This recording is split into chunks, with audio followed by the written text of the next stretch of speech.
Hermanos, esta noche tenemos un tema que es muy importante, pero sobre todo es trascendente para el desarrollo de nuestra vida cristiana, y le he puesto por título que vuelva a ser prioridad. Diga después de mí: que vuelva a ser prioridad. Si algo tiene que volver a ser prioridad es porque ha dejado de serlo. ¿Está de acuerdo conmigo? Y yo creo que la palabra del Señor para nosotros en esta noche tiene que ver con que usted y yo podamos nuevamente retomar aquellas prioridades que hicieron de la iglesia primitiva una iglesia de éxito. Dios quiere, amados hermanos, que usted y yo tengamos éxito en nuestro desarrollo cristiano. Y debemos entender que hoy vivimos en una generación de creyentes en la que lamentablemente muchas de las prioridades que dieron a luz un movimiento espiritual que impactó sus generaciones se ha ido perdiendo con el paso del tiempo.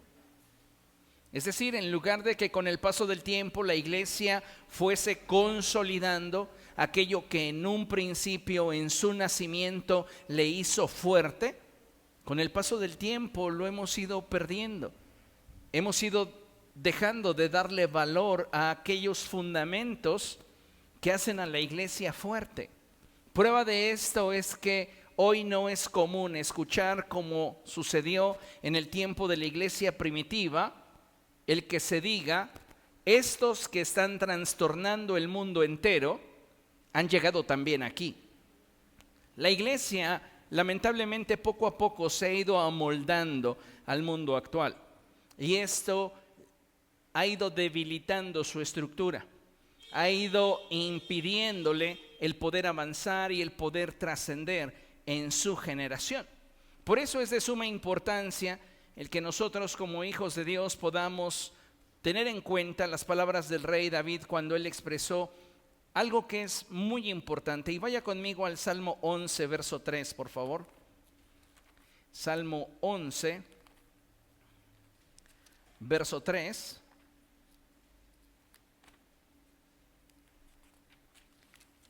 Cuando lo tenga puede decir gloria a Dios. Dice la escritura de la siguiente manera: cuando los fundamentos son destruidos, ¿qué le queda al justo?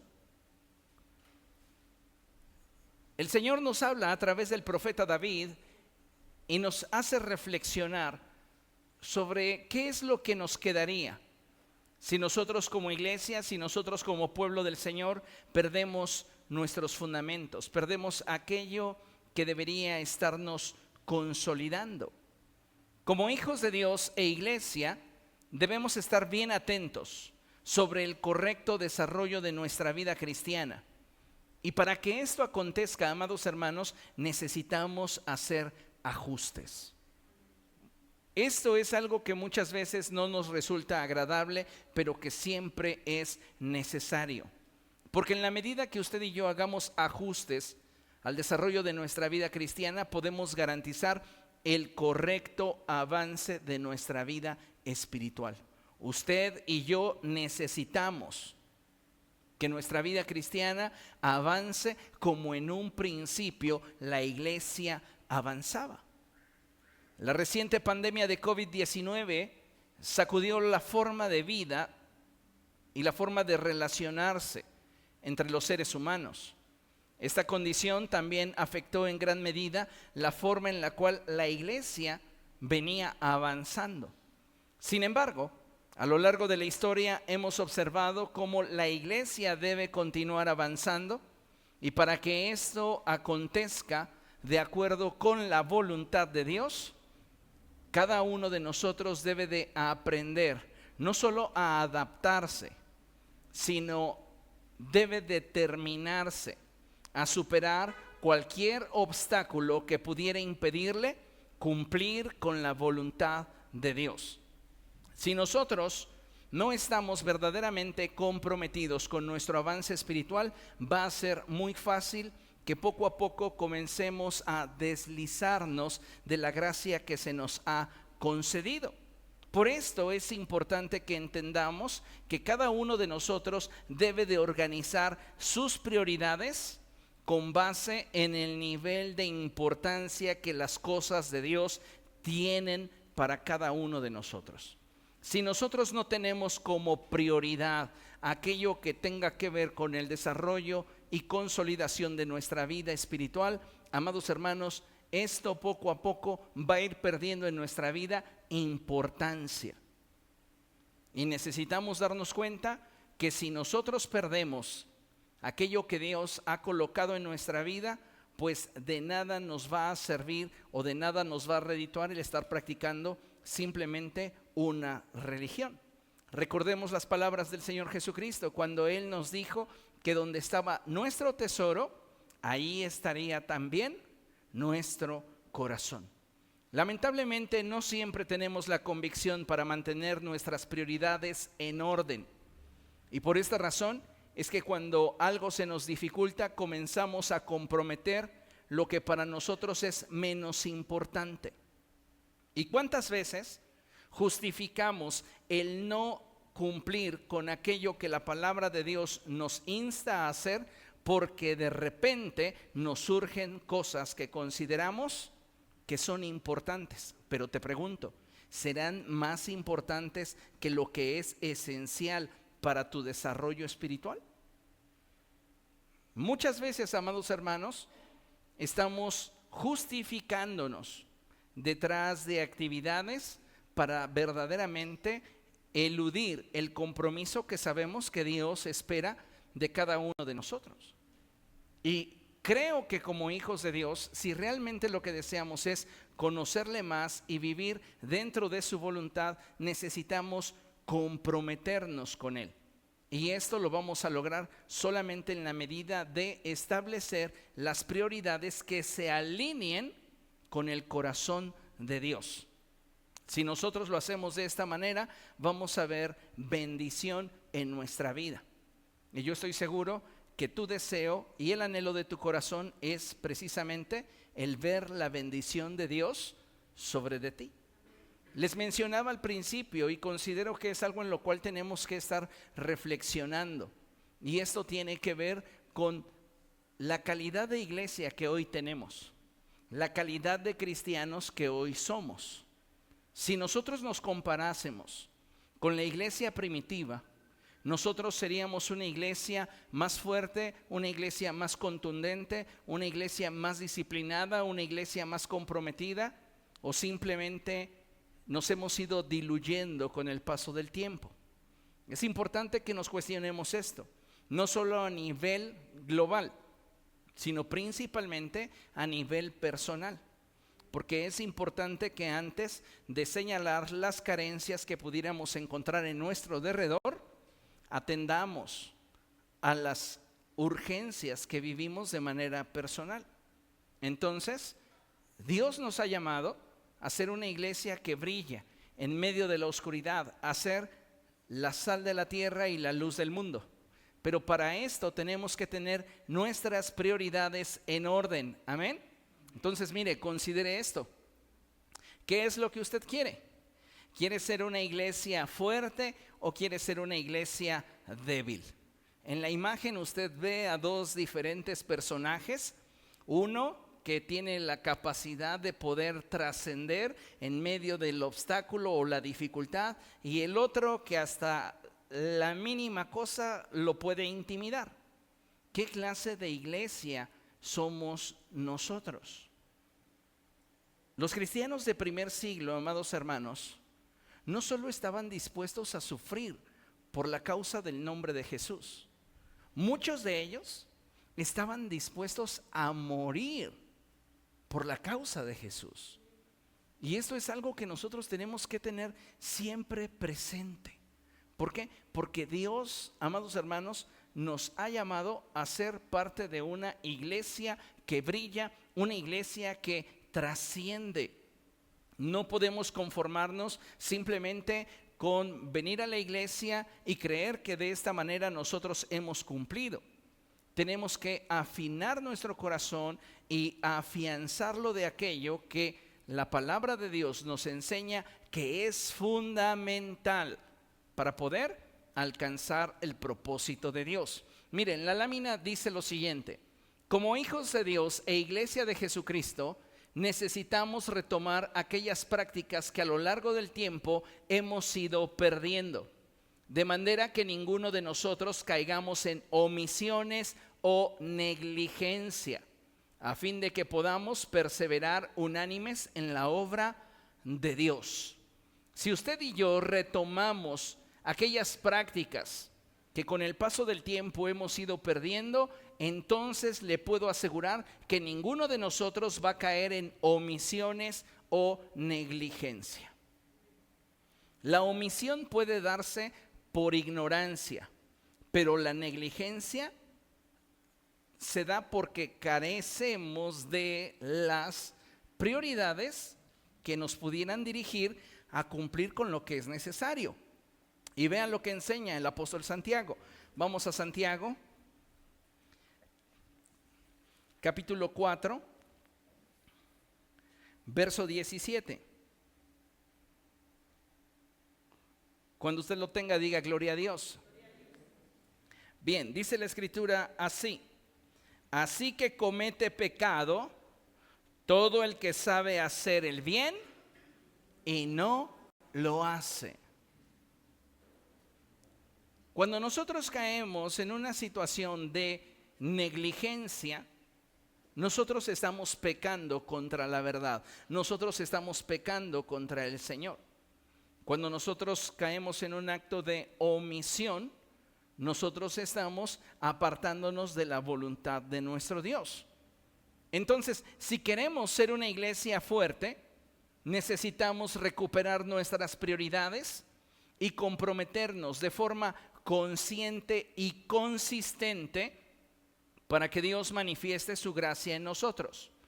Usted necesita comprometerse de manera consciente y hacer lo que corresponde de forma consistente. No funciona el que lo hagamos nosotros un día sí y 10 no. Tenemos que ser consistentes. ¿Para qué? Para apuntalar los cimientos, los fundamentos que traerán a nuestra vida el éxito. ¿En qué radicaba el éxito de la iglesia primitiva? Pues en que ellos tenían bien claras cuáles eran sus prioridades y las abrazaban con amor, no por imposición, por la convicción que les daba la fe y el amor por la causa de Cristo. Entonces, si nosotros decimos que amamos a Dios, debemos, amados hermanos, hacer un inventario de prioridades y entonces darnos cuenta dónde está realmente nuestro corazón. Porque si nosotros no estamos buscando del Señor como deberíamos, algo está fallando en nuestra vida. ¿Comprenden lo que le estoy diciendo? Entonces, es importante que seamos sensibles al testimonio del Espíritu, a la voz de Dios, y entonces podamos hacer de acuerdo a aquello que Dios quiere que hagamos en nuestra vida. Amén. Para poder identificar en qué áreas necesitamos tomar acción, considero importante que tomemos los ejemplos de la iglesia primitiva. ¿Qué era una realidad? ¿Qué era fundamental en la iglesia primitiva? Y que aparentemente la iglesia del siglo XXI ya no le está dando la misma importancia. Abra su Biblia, por favor, en Hechos capítulo 2. Vamos a estar trabajando sobre este pasaje.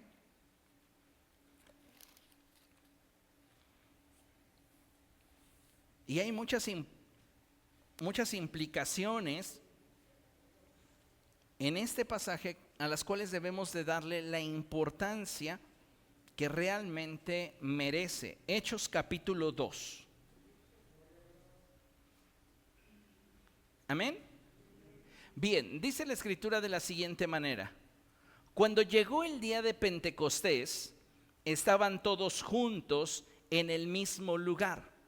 De repente vino del cielo un ruido como el de una violenta ráfaga de viento y llenó toda la casa donde estaban reunidos. Aparecieron entonces unas lenguas como de fuego que se repartieron y se posaron sobre cada uno de ellos. Todos fueron llenos del Espíritu Santo y comenzaron a hablar en diferentes lenguas según el Espíritu les concedía expresarse. En estos pequeños versos encuentro algunos principios que debemos de tener en cuenta si lo que queremos nosotros es ser una iglesia que trascienda. Y lo primero que yo encuentro es que algo que definía a la iglesia primitiva y algo que me deja ver la Escritura que era una prioridad en los creyentes de primer siglo es que ellos tenían una vida de oración, no solo personal, sino principalmente comunitaria. La iglesia de Jesucristo, si quiere tener éxito, si queremos trascender como pueblo del Señor, necesitamos recuperar el valor que le damos a la oración comunitaria. Muchas veces se los he expresado y me gustaría hoy repetírselos. Yo de manera personal considero que la reunión más importante de la iglesia no es la reunión dominical, es la reunión de oración. Si nosotros nos reunimos a orar y buscamos el rostro de Dios en unidad como iglesia, cosas poderosas van a comenzar a suceder. Yo no te estoy diciendo que tú no ores en tu casa, que tú no ores en tu intimidad, pero necesitamos abrir nuestra mente para entender el poder de Dios que hay y que se desata cuando la iglesia se atreve a orar en unidad. Vea lo que dice la Escritura en Mateo capítulo 18. Vamos allá, Mateo capítulo 18, verso 19. Y dice la Escritura de la siguiente manera: además les digo que si dos de ustedes en la tierra se ponen de acuerdo sobre cualquier cosa que pidan, ahí está la clave. Si dos de ustedes se ponen de acuerdo sobre cualquier cosa que pidan. Necesitamos como iglesia entender que una de las prioridades de la iglesia primitiva era estar en un mismo sentir y en común acuerdo al momento de orar en comunidad. Estoy completamente seguro que los apóstoles oraban de manera individual, pero no se perdían la oportunidad de poder orar en conjunto como iglesia. Y lamentablemente con el paso del tiempo hemos ido perdiendo esta estrategia que Dios le dio a la iglesia primitiva y que es la base de su éxito, la oración comunitaria. El diablo se ha encargado de sembrar en la mente de muchos creyentes que la oración comunitaria no es necesaria, basta con que tú ores en tu intimidad. Y hasta te ha dado algunos versos bíblicos para decirte que solo basta con que tú y Dios estén en tu habitación y que cierres la puerta y que allí te encuentres con tu Padre que te ve en lo secreto. Todo eso es importante, pero necesitamos hacer una cosa sin descuidar la otra, porque la oración comunitaria trae acuerdo y en todo acuerdo hay poder. Por eso el Señor Jesucristo dice que si dos de nosotros nos ponemos de acuerdo sobre cualquier cosa en la tierra, Él nos lo concederá. Esto es importantísimo. La iglesia a lo largo de los años ha ido perdiendo la convicción de buscar a Dios en unidad espiritual, en comunidad. Estamos tan divididos, estamos tan separados que nos cuesta trabajo orar por un mismo objetivo. ¿Y qué era lo que acontecía en la iglesia primitiva antes de que el Espíritu Santo descendiera? La Biblia nos dice claramente en Hechos capítulo 2 que cuando llegó el día de Pentecostés estaban todos juntos en el mismo lugar. ¿Qué estaban haciendo estos? Estaban buscando la presencia de Dios. El Señor Jesucristo les había dicho que debían de esperar en Jerusalén hasta ser revestidos del poder de lo alto. Ellos no debían de salir de Jerusalén sin que hubieran recibido de parte de Dios lo prometido. ¿Qué estaban haciendo estos en el aposento alto? Pues buscando la presencia de Dios. Entonces, número 1, la iglesia tiene que retomar la oración comunitaria como una prioridad, porque donde hay acuerdo hay poder. Esto es importantísimo que lo tengamos presente. Amén. Segunda cosa, necesitamos la búsqueda unida de la manifestación del Espíritu Santo. Tú puedes lograr muchas cosas buscando a Dios en tu intimidad y pidiéndole a Dios en la intimidad que Él derrame de su Espíritu sobre de tu vida. Puedes buscar que Él manifieste sus dones a través de tu vida, pero créeme que si aplicamos el principio que acabamos de leer, si dos de nosotros nos ponemos de acuerdo y buscamos de Dios la manifestación de su Espíritu, esta vendrá a nuestra vida. ¿Por qué? Porque hay acuerdo. Hay poder detrás de un acuerdo.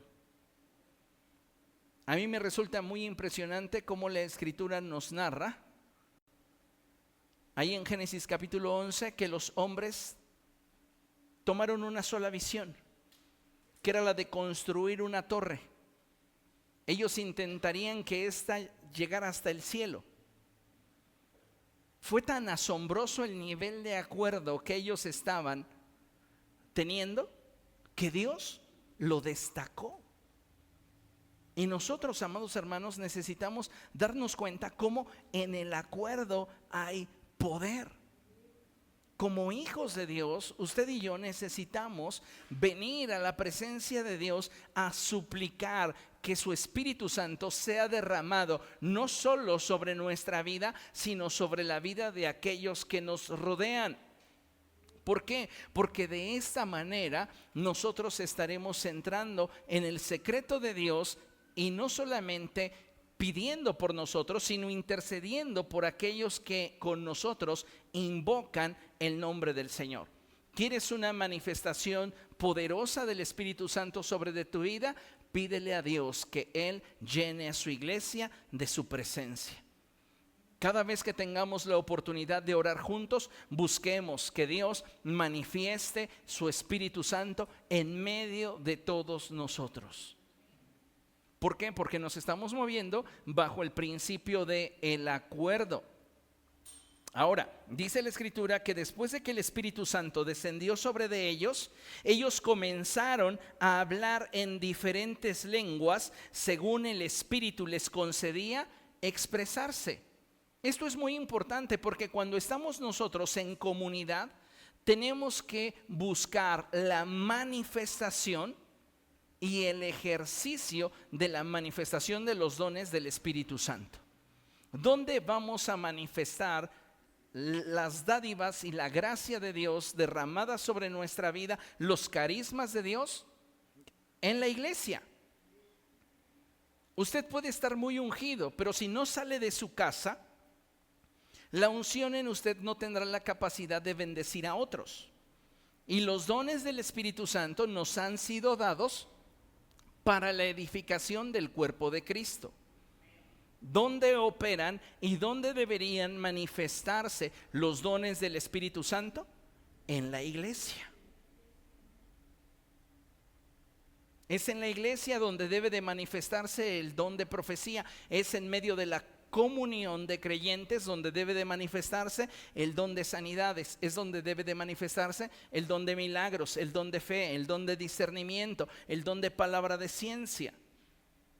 Nosotros necesitamos entender que es en la comunión que como comunidad tengamos donde debemos de buscar la manifestación y el ejercicio de la manifestación de los dones del Espíritu Santo.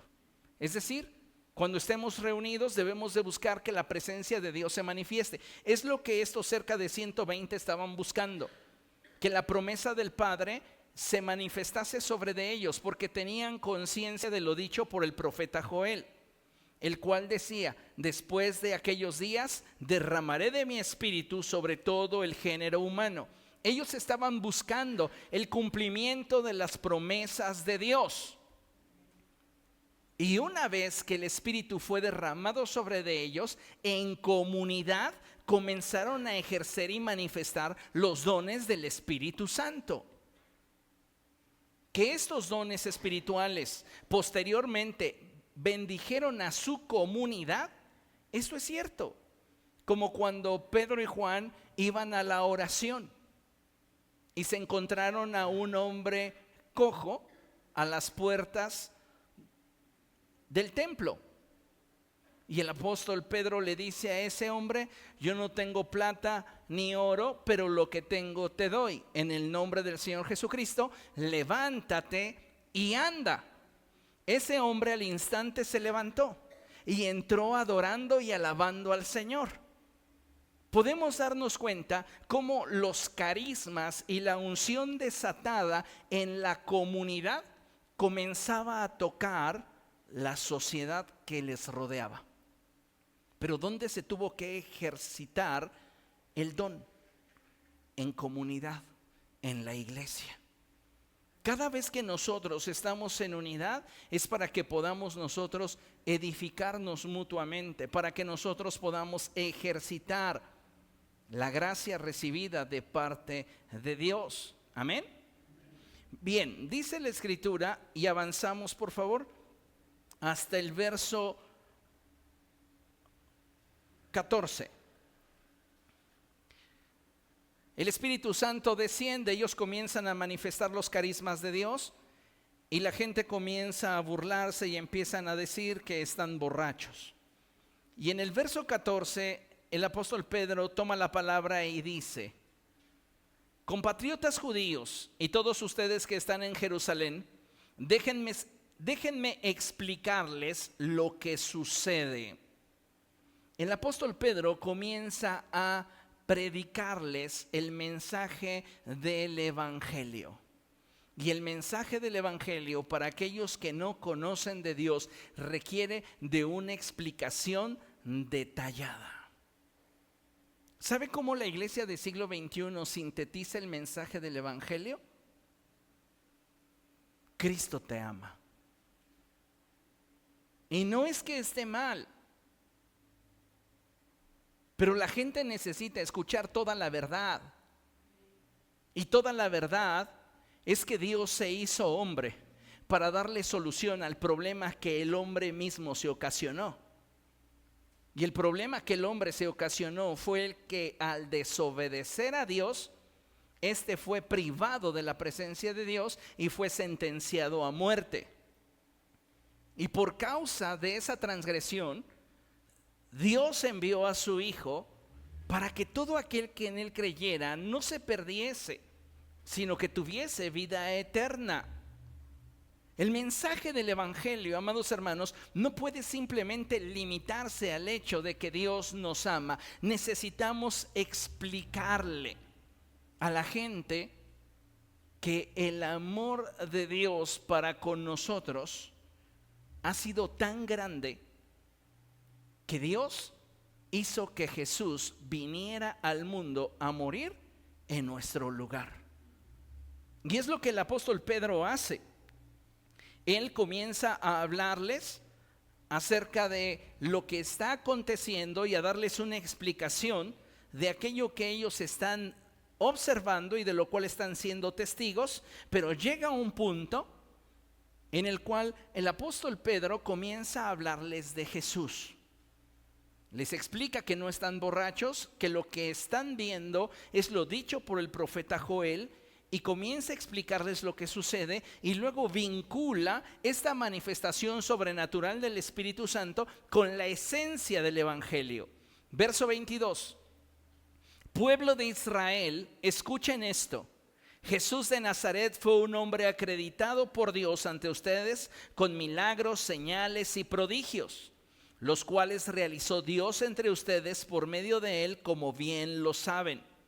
Este fue entregado según el determinado propósito y el previo conocimiento de Dios, y por medio de gente malvada, ustedes lo mataron clavándolo en la cruz. Nosotros, amados hermanos, cuando comunicamos el mensaje del Evangelio, muchas veces tratamos de excluir a las personas de su responsabilidad espiritual en relación al sacrificio de Cristo. Y presentamos a Jesús como aquel que vino a morir a la cruz porque simplemente se le antojó. No, Él vino a morir a la cruz en obediencia a la determinación de Dios, porque Dios prefería por un momento quedarse sin Jesús que una eternidad estuvieras tú sin Él. Y esto es trascendente. Hoy hay una enorme cantidad de púlpitos y de iglesias que no quieren ofender a la gente señalándoles que son corresponsables de la muerte de Jesús. Tú y yo somos corresponsables de la muerte de Cristo, porque Él vino a morir por nosotros. ¿Comprende esto? Entonces necesitamos recuperar esta prioridad en cuanto a la predicación del mensaje del Evangelio. Tenemos que conocer el mensaje del Evangelio y poderlo llevar a todos los rincones, a todas las naciones, enseñándole a la gente que Cristo es el Salvador de la humanidad. Y si Él es el Salvador de la humanidad, es porque el hombre necesita de un Salvador. ¿Por qué? Porque todos hemos pecado y estamos destituidos de la gloria de Dios. Esto es fundamental. No hay uno que haga lo bueno, no hay uno justo, solamente Jesús. La Escritura es muy clara y dice que no hay otro nombre bajo el cielo dado a los hombres en el cual podamos ser salvos. Y el nombre es Jesús. Entonces, como pueblo del Señor tenemos que retomar y entender que nuestras prioridades no pueden cambiar. Tal vez con el paso del tiempo hemos ido cambiando la forma de comunicar el mensaje del Evangelio, pero no podemos cambiar la esencia. Y la esencia es que nosotros somos pecadores y que ese pecado nos ha separado de Dios y que el amor de Dios por nosotros le hizo enviar a Jesús al mundo para que a través de Él nosotros fuésemos salvados. Y nosotros necesitamos responder a ese mensaje de salvación. Es lo que hace el apóstol Pedro. Miren, después de decirles a los judíos que por medio de gente malvada ellos lo mataron clavándolo en la cruz, él comienza a hablarles de la resurrección y les dice que Dios resucitó a Jesucristo de entre los muertos porque era imposible que la muerte lo mantuviera bajo su dominio. Y después el apóstol continúa hablándoles sobre la veracidad del mensaje del Evangelio hasta que llega el punto en el que la exposición del mensaje trae a ellos convicción de pecado. Y dice, verso 36, por tanto, que todo Israel esté seguro de que este Jesús, a quienes ustedes crucificaron, Dios lo ha hecho Señor y Cristo. Cuando oyeron esto, todos se sintieron profundamente conmovidos y dijeron a Pedro y a los otros apóstoles, hermanos, ¿qué debemos hacer? Entonces el apóstol les dijo, arrepiéntanse y bautícese cada uno de ustedes en el nombre del Señor Jesucristo para perdón de sus pecados. No deberíamos diluir el mensaje del Evangelio para no ofender al pecador. El apóstol Pedro nos enseña que una de las cosas que le dio éxito a la iglesia primitiva fue llamar al pecado por su nombre. y llamar al remedio de Dios para el pecado por su nombre. Hoy pareciera de pronto que lo que la iglesia pregona es un amor incondicional de parte de Dios que acepta todo y tolera todo. Y no es así. Si nosotros estuviéramos pensando de esta manera y nosotros continuáramos creyéndolo así, nos veríamos, amados hermanos, muy limitados y muy afectados en el desarrollo de nuestra vida espiritual. Necesitamos entonces entender cuál es la manera en la que nosotros debemos de presentar el mensaje del evangelio. Y sabes, el apóstol insta a la gente a la acción. Entonces, las buenas noticias tienen que encarar nuestra realidad de que somos pecadores, tienen que guiarnos al arrepentimiento y nos tiene que guiar a un compromiso serio con el Señor. El apóstol no les está hablando sobre la prosperidad. El apóstol no les está dando tips para tener éxito financiero. El apóstol Pedro desea que ellos se reconcilien con Dios, pero una persona no se puede reconciliar con Dios si antes no reconoce que con sus actos ha ofendido a Dios. Por eso el apóstol les dice, tienen que arrepentirse. No les dice, vengan conmigo. Él les dice, arrepiéntanse y bautícense. Esto es interesante, ¿por qué? Por lo que significa el bautismo. El bautismo no es solo la inmersión de una persona en agua. No es solamente el simbolismo del morir a nuestra vieja vida para resucitar a una nueva vida con Cristo. El bautismo significa compromiso. Y es lo que el apóstol les está diciendo. Si ustedes realmente quieren acercarse a Dios, tienen que arrepentirse y comprometerse con Dios. Solo en esa medida ustedes van a recibir más del Espíritu Santo. Entonces la predicación del evangelio no puede perder el rumbo. Lamentablemente, como ya lo he mencionado, a lo largo de los años, la iglesia ha ido perdiendo muchas de sus prioridades. Y una de nuestras prioridades es el predicar la verdad. Si nosotros nos estamos simplemente limitando a agradar a las personas, si nosotros nos estamos limitando a de alguna manera o en alguna medida proveerle a la gente cierto grado de emoción carente de compromiso, nosotros no estamos cumpliendo con nuestras prioridades. Vean lo que dice la Escritura. Verso 40. Y con muchas otras palabras les exhortaba insistentemente: sálvense de esta generación perversa. Así que los que recibieron su mensaje fueron bautizados, y aquel día se unieron a la iglesia unas 3,000 personas.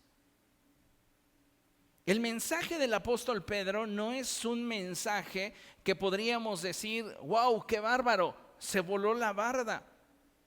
Es un mensaje muy sencillo, donde está presentando a Cristo como Señor y como Salvador, y donde nos hace responsables de su muerte. Y cómo Dios puede perdonarnos de esta corresponsabilidad de la muerte de Cristo si nosotros nos arrepentimos y nos comprometemos con Dios. Nosotros no podemos ni deberíamos simplemente emocionar a las personas con el mensaje del evangelio. Nosotros somos responsables de exponer solamente la verdad del mensaje del evangelio, y las personas que lo escuchan son responsables de tomar acción. En otras palabras, la iglesia no fue llamada a convencer. La iglesia solo fue llamada a señalar la dirección. ¿Quién convence? El Espíritu Santo.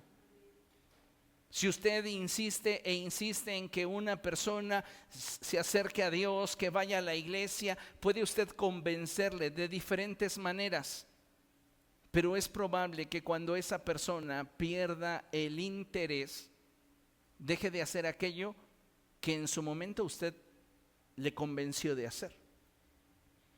Pero si es el Espíritu Santo quien está trayendo convicción a esa persona, no importa lo que esa persona enfrente en lo futuro, no va a desistir de aquello que esta persona decidió abrazar en relación a Cristo.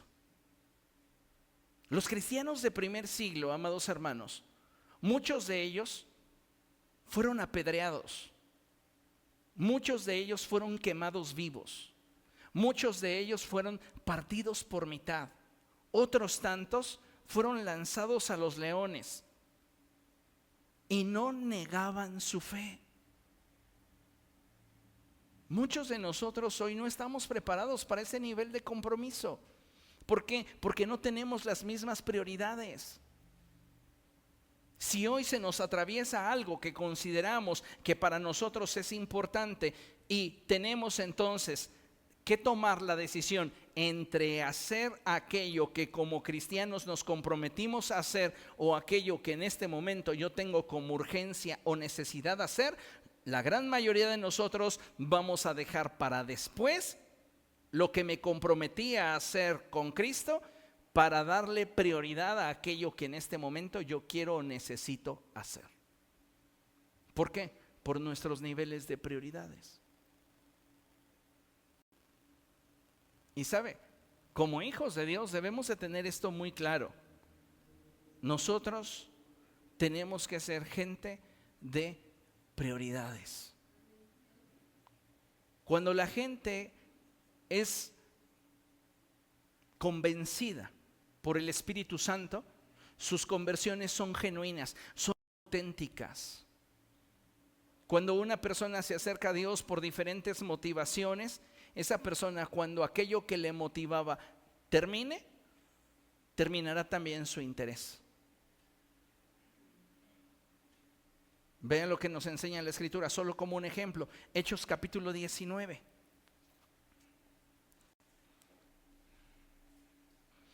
El apóstol Pablo está en Éfeso y él comienza a predicarle a la gente que necesita arrepentirse, que necesita dejar sus malas prácticas y volverse al Señor.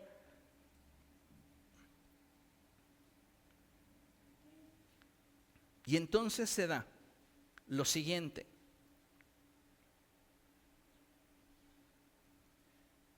Hechos capítulo 19, verso 18.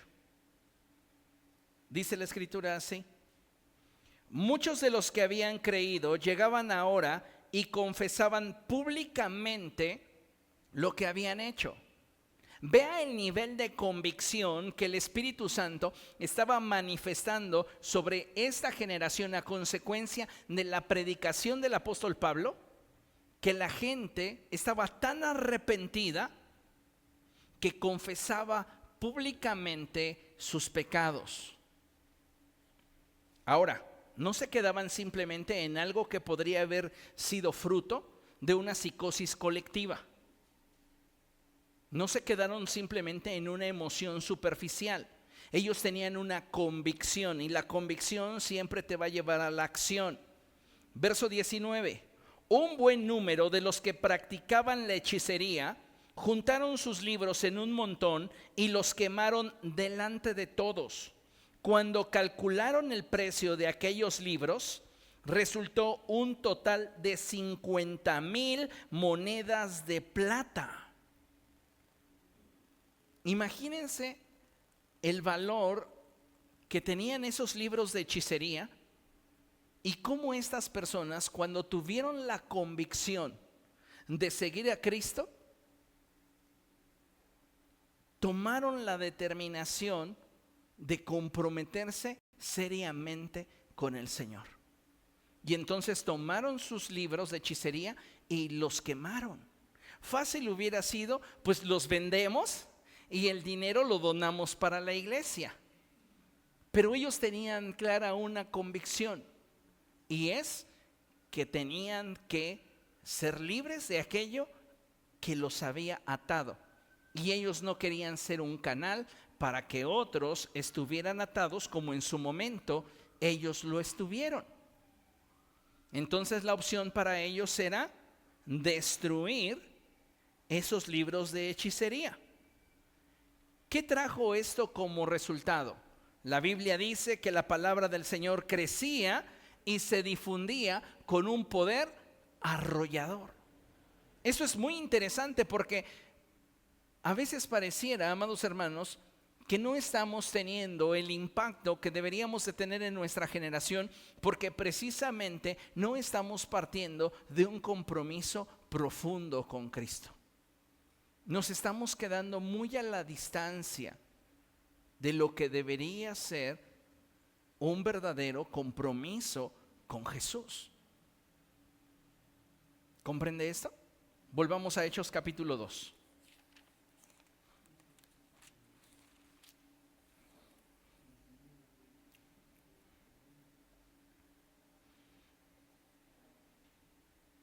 Verso 42. La iglesia pasó de ser de aproximadamente unos 700 cristianos, porque recuerden lo que dice la Escritura, que el apóstol Pablo expresa que después de que el Señor Jesucristo resucitó, se apareció a cerca de 500 personas. ¿Ok? A estos a los cuales el Señor Jesucristo se apareció eran gente estratégica para el extendimiento del reino de los cielos. Pero de esos 500 a los cuales Él les dijo que no se fueran de Jerusalén hasta que fuesen llenos del Espíritu Santo, solo 120 estaban bien comprometidos. Entonces, considerando la gente que era estratégicamente valiosa para producir el cambio que el reino de los cielos requería y aquellos que realmente estaban comprometidos, estamos hablando de alrededor de unos 600, 700 creyentes. Y la iglesia da un brinco de tener 700 creyentes a tener 3,000 más, después de una predicación del mensaje del evangelio. Ahora son 3,700. Es un montón de gente. Y vea lo que pasaba. Se mantenían firmes en la enseñanza de los apóstoles. Hoy la iglesia ha perdido el celo por valorar la enseñanza que se les da. Ya la enseñanza, amados hermanos, lamentablemente en esta generación no es tomada como la directriz de Dios para nuestro diario vivir. La enseñanza que se nos da es una opinión de alguien que posiblemente me agrade, posiblemente no me agrade, donde me sugiere algo que si yo quiero hacer, voy a hacer. Pero si no lo quiero hacer, pues no pasa nada. ¿Cuál era el secreto de la iglesia primitiva? Abrazaban la enseñanza de sus líderes. No deberíamos menospreciar la enseñanza que se nos da. Sin importar quién sea el portavoz, debemos entender que es Dios hablando a su iglesia. Es Dios hablando a nuestro corazón. Dice, se mantenían firmes en la enseñanza de los apóstoles, en la comunión. Es decir, mantenían el vínculo de la unidad, en el partimiento del pan y en la oración. Esto es bien interesante, porque cuando hablamos del partimiento del pan, hablamos de que la iglesia se mantenía en unidad, buscando la presencia de Dios. Y la oración ratifica el hecho del por qué se mantenían en comunión. Todos estaban asombrados por los muchos prodigios y señales que realizaban los apóstoles. Todos los creyentes estaban juntos y tenían todo en común. Vendían sus propiedades y posesiones y compartían sus bienes entre sí según la necesidad de cada uno. La iglesia era generosa. La iglesia deseaba que la obra de Dios avanzara. Entendían que Dios es el dueño del oro y la plata y que Dios no necesita de nuestros recursos para que el mensaje del evangelio trascienda. Pero ellos querían participar porque su nivel de compromiso era total. Y ellos tenían bien claras sus prioridades. Hacer aquello que Dios quería que hicieran. Dice la Escritura, verso 46, no dejaban de reunirse unánimes en el templo, lea conmigo, ni un solo día.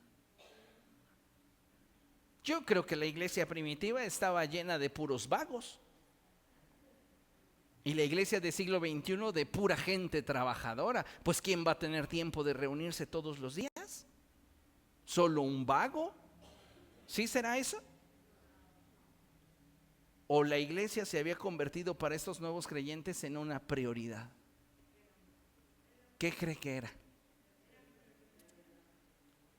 ¿Eran vagos o era prioridad?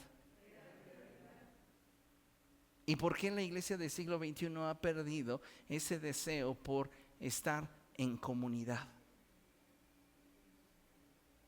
Porque el mantener el vínculo de la unidad para muchos de nosotros ya no es prioridad. Es más, hay personas que no se congregan y que en su manera de pensar, su relación con Dios no está afectada. ¿Por qué? Porque ellos consideran que mientras mantengan su vínculo personal con Cristo es más que suficiente. ¿Y sabe que esto es una mentira demoníaca? Porque el propósito de Dios es que podamos buscarle como un solo cuerpo, como un solo hombre. No podemos sustituir nuestra búsqueda de Dios en comunidad justificando nuestra búsqueda de Dios de manera personal. Porque somos un cuerpo y fuimos creados para funcionar en comunidad. Tenemos esa responsabilidad, que es la de mantenernos unidos y avanzando juntos en el propósito de Dios. Cuando nosotros no priorizamos el congregarnos y no es para nosotros algo importante, nosotros estamos menospreciando el mandamiento, donde la Escritura nos instruye y motiva a no dejar de congregarnos como muchos ya se acostumbraron a hacer. Cuando usted toma como fundamento de su vida lo que debería ser prioritario para el desarrollo de su vida cristiana, usted va a tener éxito. Pero tiene que comprometerse con ello. Su vida cristiana no funciona igual desde su casa que usted participando de la atmósfera que se genera cuando estamos en comunidad. Tal vez usted viene a este lugar y no lo nota. Dice, pues es lo mismo verlo en línea que estar aquí. Pero su espíritu no lo percibe así. Su espíritu, al estar en comunidad, se fortalece. Porque es parte del principio. El Señor Jesucristo dijo que donde 2 o 3 se reúnan en su nombre, Él está ahí en medio de nosotros. La presencia de Dios se manifiesta en medio de nosotros y cada uno de nosotros recibe de Dios según su necesidad, según su hambre, según su nivel de desesperación por la presencia de Dios. Pero el estar en unidad, el estar en comunidad es sumamente importante. No dejaban de reunirse unánimes en el templo ni un solo día. De casa en casa partían el pan y compartían la comida con alegría y generosidad.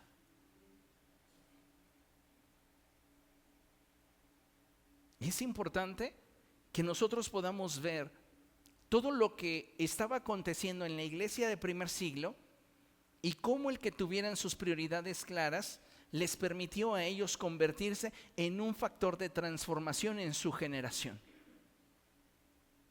Si nosotros, amados hermanos, no retomamos el principio de la oración en comunidad, no comenzamos en unidad y con un solo propósito a buscar la manifestación del Espíritu, a ejercitar la manifestación de los carismas de Dios, si nosotros diluimos el mensaje del Evangelio, si nosotros nos limitamos a solamente motivar a las personas a acercarse a Dios, si nosotros no valoramos la enseñanza que se nos da, ni vivimos en unidad, ni tomamos en consideración la importancia y relevancia que tiene el congregarnos, nosotros no tendremos los resultados de la iglesia primitiva. La iglesia primitiva era una iglesia que, sin importar el peligro, sin importar lo que se tuviera que sacrificar, se entregaba por la causa de Cristo. Nosotros no debemos de dejar de cultivar nuestra relación personal con el Señor. Y debemos entender que cuando estamos en comunidad, es que entonces la presencia de Dios en nosotros es avivada. Si nos cuesta trabajo buscar la presencia de Dios en comunidad, yo le aseguro que en su intimidad usted tiene muchas más distracciones. ¿Por qué David expresa cosas como: yo me alegré con los que me decían, a la casa del Señor iremos?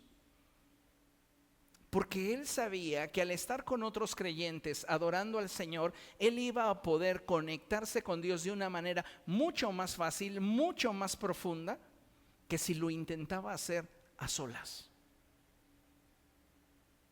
Necesitamos revalorar todas aquellas cosas que la Biblia nos marca como prioritarias en la iglesia primitiva y darnos cuenta si nosotros las estamos valorando o si las hemos descuidado. Vean lo que dice Apocalipsis capítulo 2.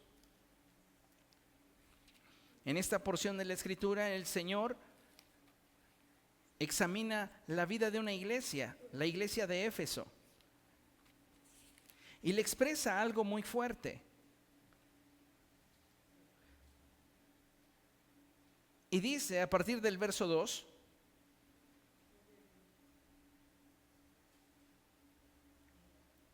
si quiere desde el verso 1.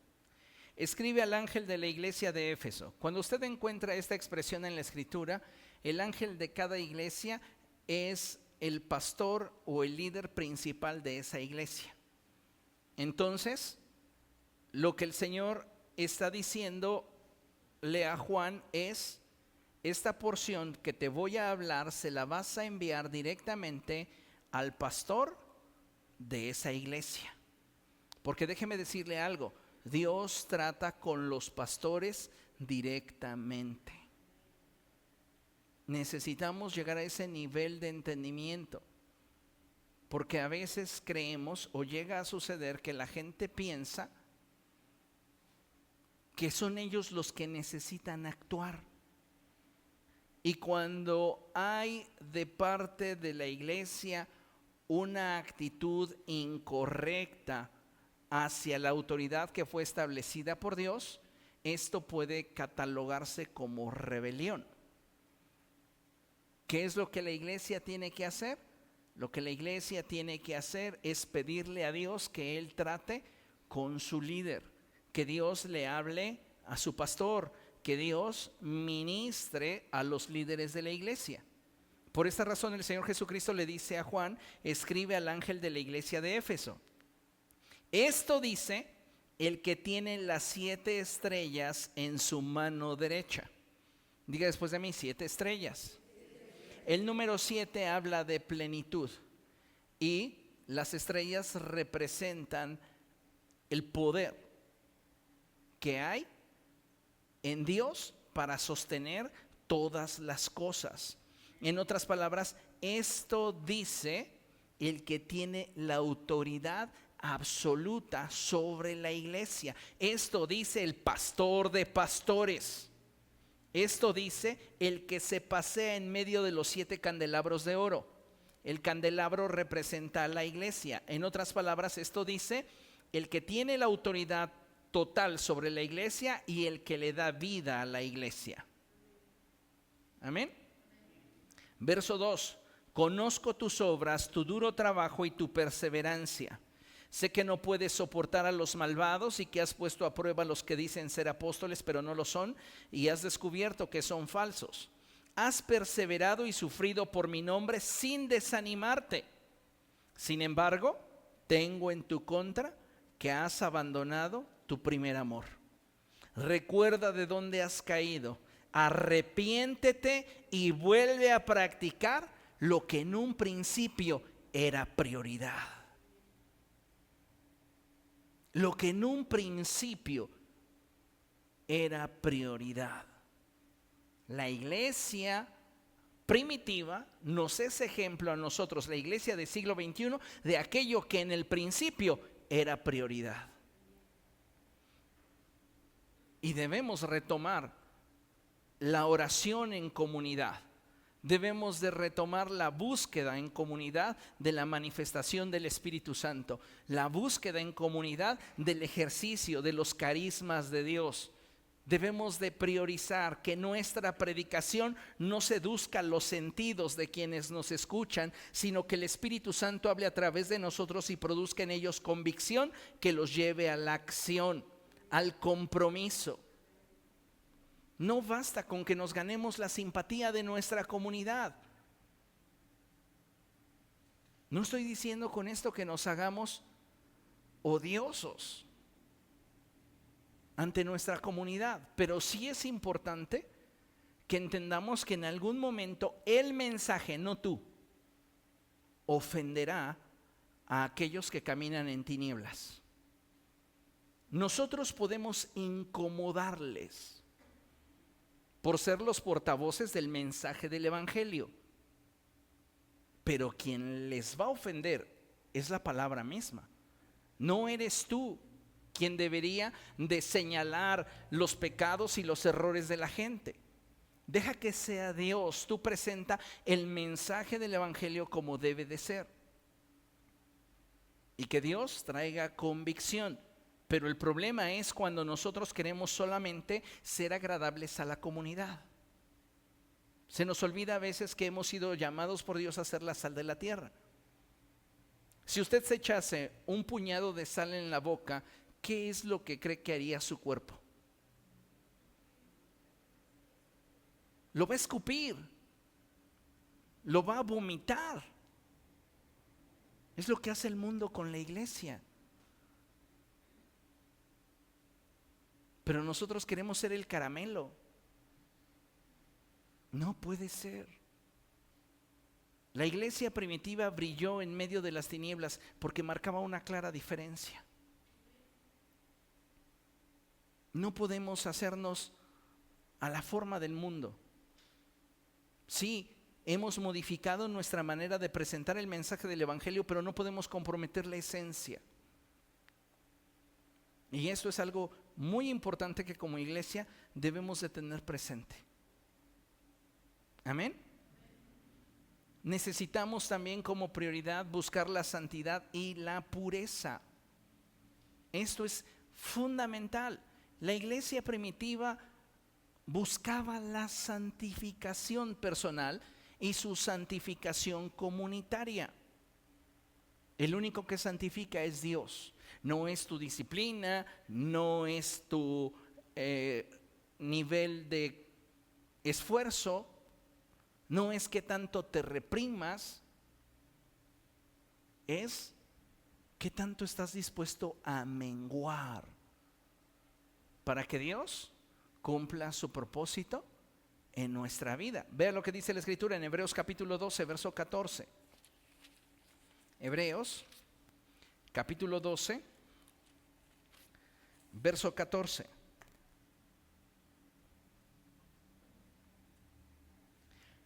¿Lo tiene? Dice la Escritura: busquen la paz con todos y la santidad, sin la cual nadie verá al Señor. ¿Cuándo una persona busca la santidad? Cuando sabe y entiende que el pecado nos separa de Dios. Pero ¿cómo podemos buscar la santidad si constantemente pecamos? Pues a través del arrepentimiento. Necesitamos nosotros reconciliarnos con Dios, reconociendo nuestras carencias y buscando que Él fortalezca nuestra vida espiritual. Como hijos de Dios debemos de retomar lo que es prioritario para poder trascender. Fíjese lo que dice Romanos capítulo 6.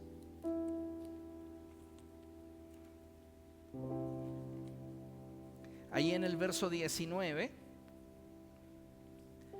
dice el apóstol Pablo: hablo en términos humanos por las limitaciones de su naturaleza humana. Antes ofrecían ustedes los miembros de su cuerpo para servir a la impureza, que lleva más y más a la maldad. Ofrézcanlos ahora para servir a la justicia, que lleva a la santidad. ¿Qué es lo que tiene que hacer el creyente? Pues buscar el rostro de Dios, buscar la presencia de Dios y definir en su corazón que quiere agradar a Dios. Cuando nosotros nos esforzamos por querer agradar a Dios, es que Él nos sustenta, nos fortalece y nos da la capacidad de poder ser agradables a Él. Vuelvo a poner la pregunta sobre la mesa: ¿queremos una iglesia fuerte o una iglesia débil? ¿Qué clase de cristiano quieres ser tú? ¿Un cristiano fuerte o un cristiano débil? Tus prioridades son las que definirán qué eres, porque necesitamos entender esta verdad si lo que queremos es que el Señor sea glorificado. Amén. Concluimos con este pasaje y es Efesios capítulo 6 verso 10, y dice la palabra del Señor así: por último, fortalézcanse con el gran poder del Señor. ¿Quieres que tus prioridades siempre estén en orden? ¿Que tus prioridades te ayuden a tener el resultado que Dios producía en la iglesia primitiva? No dejes de fortalecerse con el poder del Señor. Depende de Él. Pídele a Dios: fortaléceme, ayúdame en mi debilidad. ¿Sabes? El problema de la iglesia cristiana no es que tenga debilidades, es que no busca al Señor en sus debilidades. Sus prioridades están extraviadas. Parece que la prioridad de muchos cristianos tiene que ver con aquello que puede engañar al ojo y no con aquello que convence el corazón de Dios. El Señor le dijo al profeta Samuel: no te dejes impresionar por lo que ven tus ojos, porque yo lo he rechazado. Los hombres ven lo que tienen delante de sus ojos, pero yo miro el corazón. Que cuando el Señor examine nuestro corazón, amada iglesia, Él vea prioridades que están acordes con los propósitos que Él tiene para cada uno de nosotros. Fortalécete en el Señor y vas a ver cómo su gloria se manifiesta sobre de tu vida. Amén. Y tendrás una vida llena de victoria, tendrás una vida llena de éxito, tendrás una vida llena de satisfacciones. ¿Por qué? Porque estás uniéndote al Señor, y el que se une al Señor se hace uno con Él en espíritu. Amén. Póngase de pie y vamos a dar gracias al Señor. Padre, queremos darte gracias por la palabra que has enviado para nosotros en esta noche. Te ruego, Dios, en el nombre de Jesús, que esta semilla caiga en buena tierra. Ayúdanos, Dios, a que cada uno de nosotros de manera consciente y consistente abrace estas prioridades en su vida. Y a partir de hoy, Señor, cada uno de nosotros fortalezca los fundamentos de su vida. Porque no queremos, Señor, que en algún momento, al atravesar por pruebas, luchas o dificultades, la forma en la cual hasta el día de hoy te hemos buscado cambie. Al contrario, queremos mantenernos firmes como aquel hombre que edificó su casa sobre la roca. Ayúdanos a ser una iglesia que de forma semejante a como lo hizo la iglesia primitiva, te ame, te busque y dé fruto. Nos ponemos en tus manos, Señor, rogando que tú lo lleves a cabo en nuestra vida. En el poderoso nombre de Cristo Jesús. Amén.